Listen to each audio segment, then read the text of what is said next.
Today, we learn more about the deadly avalanche that killed 4 people in Mill Creek Canyon.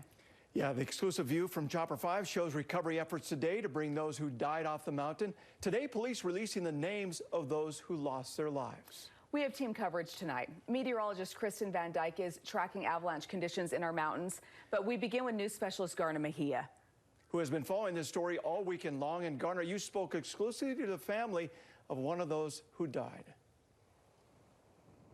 Yeah, good evening, you guys. That's exactly right. They're actually on their way down from Boise to Salt Lake City. We've been here all day long watching those recovery efforts. Sobering moments to see the DPS helicopter come down. They made actually 3 trips in the recovery efforts for the 4 victims. Now, the parents of Sarah Mogamian, they're who we spoke with, and they tell us their daughter loved the outdoors. This is not what they were expecting.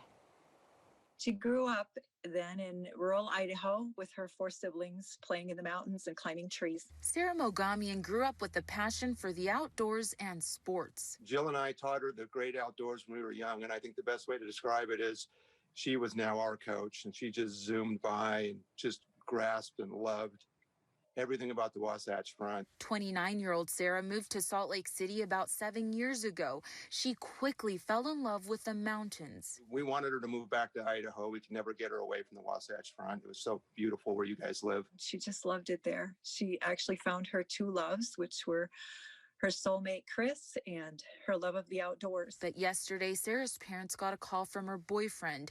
It broke their hearts. When he called, I knew it was really bad news. Sarah, her boyfriend, and 3 others were backcountry skiing when the avalanche was triggered. She was out there with Chris, and he was one of those that was did not get hit by the avalanche and was able to dig out a couple of people. And when he got to her,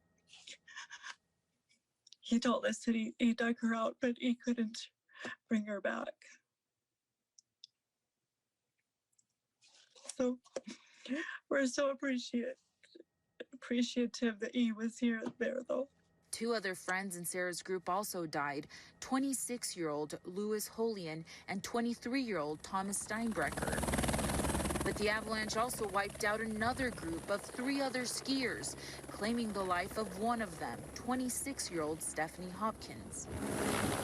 This afternoon, all 4 victims were recovered from the mountain. She was there doing what she loved to do so much, and we never want to see her go, but it's the best way she could go.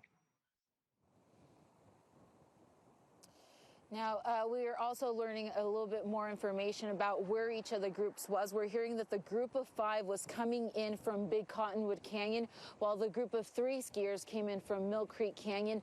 The avalanche converged over both groups in the area known as Wilson Glade Basin.